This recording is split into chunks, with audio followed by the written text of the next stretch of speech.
Dieu te donne une seconde chance n'a été qu'un sous-thème du commencement, thème général des cultes de ce mois d'août 2020. Son étude s'est faite dans une ambiance prophétique focalisée sur la montée sur l'autel de Noé. Le leader du ministère pour la puissance de la résurrection de Jésus-Christ, en abrégé MPRJC, prophète Bibel Kwaku, a sous l'orientation du Saint-Esprit déclaré plusieurs bénédictions pour les fidèles chrétiens en général et en particulier ceux de son ministère. Quand Dieu t'accorde ce qu'on s'appelle mes frères et sœurs, il y a des choses que tu ne vas pas comprendre. Seul Dieu comprendra. La bonne nouvelle, c'est que vous tous êtes là. Vous êtes dans cette période. Dans cette saison. L'église est dans cette saison. Notre nation est dans cette saison. Personne ne peut changer ça. Quand la mauvaise nouvelle se pèse, parce que tu es dans ta saison. Tu es dans ta saison.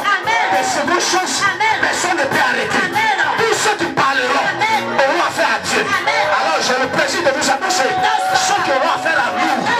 Dieu sera juge entre eux et nous. Une grande partie de son message a touché la vie de la Côte d'Ivoire qui prépare sa prochaine élection présidentielle dans une atmosphère d'inquiétude. Le prophète Bibel Kwaku a expliqué la seconde chance de Dieu à la Côte d'Ivoire avant d'inviter ses fidèles et l'église dans son ensemble à prier pour que cette chance n'échappe pas aux Ivoiriens et tous ceux qui vivent en Côte d'Ivoire. Ce culte spécial a également été un moment de révélation prophétique sur la vie des fidèles qui disent avoir bien compris le sens de la seconde chance de Dieu. Une seconde chance qu'ils ont saisie par plusieurs actions afin de faire accomplir toutes les promesses de Dieu sur les vies. Des séquences de prières très sélectives selon l'orientation du Saint-Esprit ont occasionné la délivrance de beaucoup de fidèles et visiteurs du MPRJC. Des actions prophétiques ont été posées sous la base de la montée sur l'autel de Noé pour une sécurité spirituelle en ces moments de grande inquiétude qui règnent dans le pays. Le prophète Bibel Kwaku entame dès ce mardi 18 août une semaine spirituelle dont le thème « C'est encore possible » sera développé par un serviteur de Dieu venu de Paris.